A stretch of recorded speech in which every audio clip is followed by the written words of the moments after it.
So we're here in the Museum of Witchcraft library. What a fabulous collection it is. Well, I've been a lucky chap really. I've been with this library, in fact I've helped to build this library up above the Museum of Witchcraft in Boscastle. And I've been working with it now for 20 years. It's a fabulous collection. It's a unique collection as well. It's a collection of occult and witchcraft books, and there's nothing quite like it, to my knowledge, anywhere in the world. It's a lovely collection. And it's this collection that inspired me to put pen to paper and start writing this book of spells and charms, the British Book of Spells and Charms. Nobody's really done it before. There are various collections, but none that are credited to the books from which they come. They're not referenced, so this one is. What I've done is I've gone through this wonderful collection and I've picked out samples of spells and charms, mainly from Victorian books. I've done this quite deliberately because these are ones that are easy to understand. If we looked at medieval texts, they're hard to read and the language is such that we can't really understand them. Most of them are 100, 150 years old, something like that. What they do is they prove the continuance of spells. These were still being used, in fact a lot of them still are being used today. Some of them complex, some of them simple, all of them charming. I love the fact that some of these spells and charms are songs. They're in song, they're intended to be sung, and I think that's fabulous. It's a lovely cloth consecration song which Kerry-Ann, my partner, will now sing here. Dear Silton once, dear Silton twice, dear Silton thrice.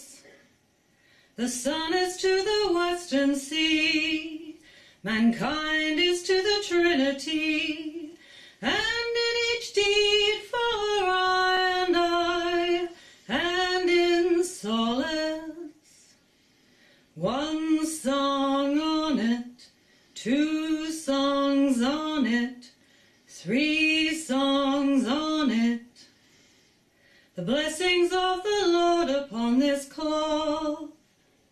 May heroes wear it and enjoy it, by sea, by land, and in the changes of mighty waves.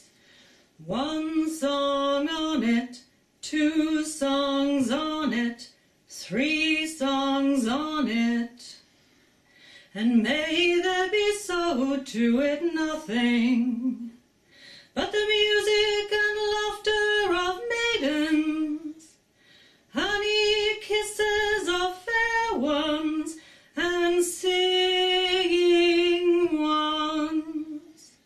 One song on it, two songs on it, three songs on it. Dear Silton once, dear Silton twice, dear Silton thrice. I just love that charm, and who wouldn't want to wear a bit of cloth that's had sewn to it the honey kisses of fair ones and lovely singing, and such a beautiful charm. Many of these spells and charms are concerned with protection magic. And good luck, but good luck of course is a form of protection anyhow. So one of the charms I mention in the new book is the Mars talisman from the Museum of Witchcraft, right here. I love this talisman. This was discovered by a metal detectorist. It's lain under the ground for hundreds of years. It was made around 1600, and it's a charm to protect somebody in battle, and somebody would have worn this around their neck when about to go into battle. This particular charm, the little corner of it's broken off and it fell away and got lost. only to be found many years later. What I love about this is the story that it tells. The chap that wore this must have worn it because he was frightened. He needed some magic to help him. Because at the time, wearing something like this was punishable by death. Around 1600, if you were to wear a magical charm like this and be found wearing one, you could be executed. Now what a dilemma. You're going into battle, you want your magical charm with you, but you risk being executed if you're caught wearing it. Yeah, hell of a story. It's a lovely example as well. I fully document this in the book because it's such an unusual find.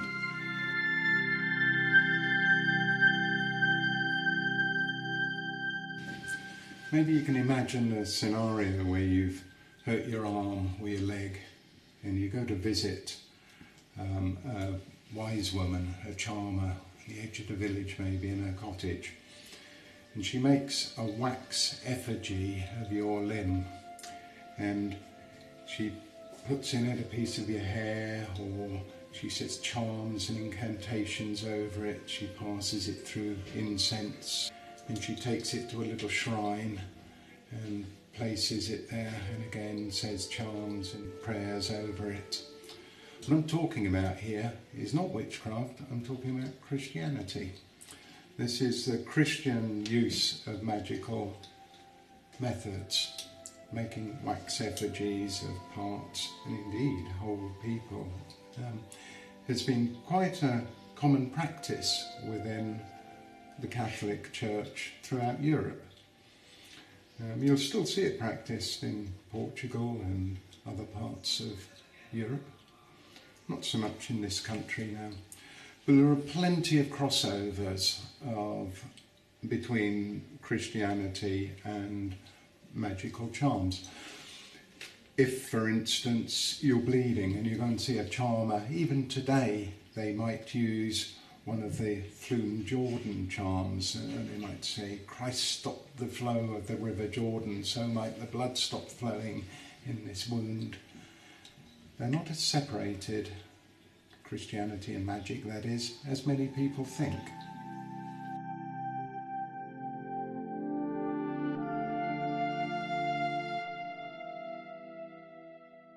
I guess something that's not changed over the years is our desire to protect our house and our homes, and the magical protections that have been used since records began really are often quite simple.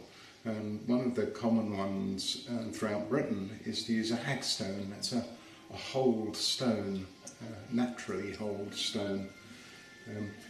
You can hang these on their own or in a string, usually odd numbers, on the back door of your house, on the front door of your house, or in fact you can tie a hagstone to your key, to your house key, and use that as a protection charm. Very, very common. When you travel through the countryside, you'll notice people using magic even if they don't realise they are. You'll often see a hagstone on a door. You'll very often see a horseshoe on a door. All forms of house protection magic. You can even plant a rowan tree outside the front of your house. That's another old form of protection. Well, I hope that gives you a little taster of the British Book of Spells and Charms, and in fact a little taster of the Museum of Witchcraft and the splendid collections here. Enjoy.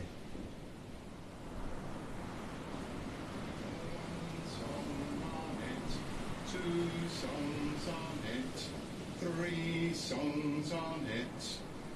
The blessings of the Lord be on this cloth.